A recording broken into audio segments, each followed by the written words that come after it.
পাকিস্তানের ভিতরে 100 কিলোমিটার পর্যন্ত ভেতরে আমাদের মিসাইল গেছিল, তত দূর পর্যন্ত আওয়াজ পৌঁছাতে হবে।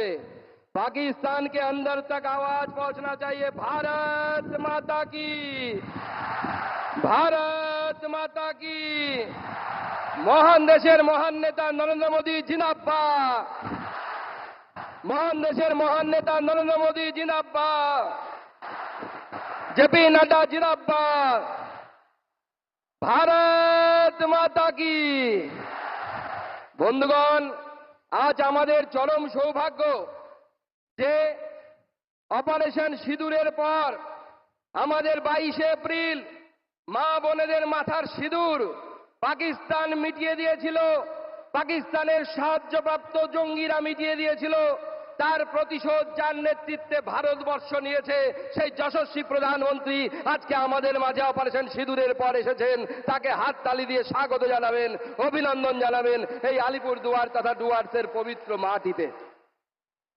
মঞ্চে উপবিষ্ট আছেন আমাদের লড়াকু বিরোধী দলনেতা মাননীয় শুভেন্দু অধিকারী মহাশয়, উপস্থিত আছেন আমাদের ন্যাশনাল জেনারেল সেক্রেটারি মাননীয় সুনীল বনশালজি এবং আমাদের প্রভারী সহপ্রভারী মাননীয় অমিত মালব্য মহাশয়, সম্মানীয় সাংসদগণ, লোকসভা এবং রাজ্যসভা প্রাক্তন কেন্দ্রীয় মন্ত্রী, বিধায়ক, জেলা প্রেসিডেন্ট এবং আমার সামনে হাজার হাজার সংখ্যায় বিজেপির কার্যকর্তা যাদেরকে আমরা দেখতে পাচ্ছি, যারা আগামী দিনে অপারেশন সিঁদুরের মতো অপারেশন পশ্চিমবঙ্গে মোদিজি সৈনিক হয়ে যারা তৃণমূল কংগ্রেসকে উৎখাত করে বঙ্গোপসাগরের জেলে ফেলবে, জলে গিয়ে ফেলবে, সেই কার্যকর্তাদের আমি অসংখ্য ধন্যবাদ জানাই।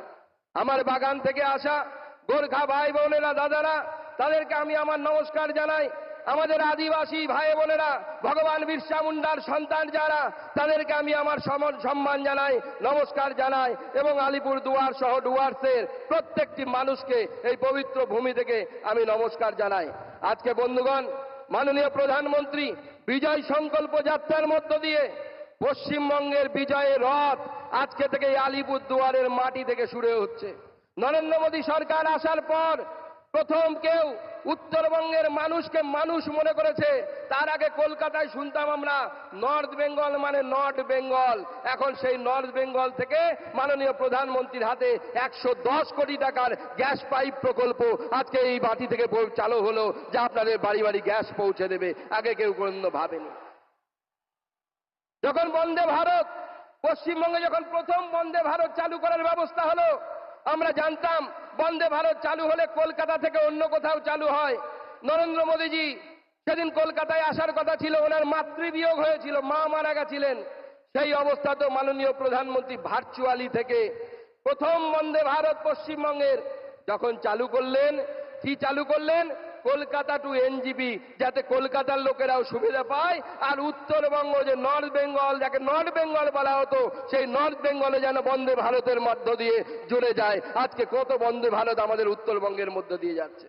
বন্ধুগণ, এই নরেন্দ্র মোদীর সরকার আমাদেরকে প্রতিষ্ঠা করতে হবে আগামী 26 নির্বাচনে। আমাদের বিরোধী দলনেতা বললেন কেন? কারণ মনে করুন 22 এপ্রিল জঙ্গিরা এসেছিল পাকিস্তান থেকে, মাথার সিঁদুর দেখেছিল, মাথার সিঁদুর, গলার মঙ্গলসূত্র দেখে গুলি করেছিল। জিজ্ঞেস করেনি কে গোর্খা, জিজ্ঞেস করেনি কে ঝাড়খণ্ডের লোক, কে বাংলার লোক। আর কিছুদিন আগে মুর্শিদাবাদে গেছিলাম, আমি গেছিলাম, আমাদের বিরোধী দলনেতা গেছিলেন, আমাদের অন্যান্য নেতৃত্ব গেছিলেন। একটার পর একটা বাড়ি দেখেছি আমরা, পুড়িয়ে দেওয়া হয়েছে, ভেঙে দেওয়া হয়েছে। দোষ কি ছিল?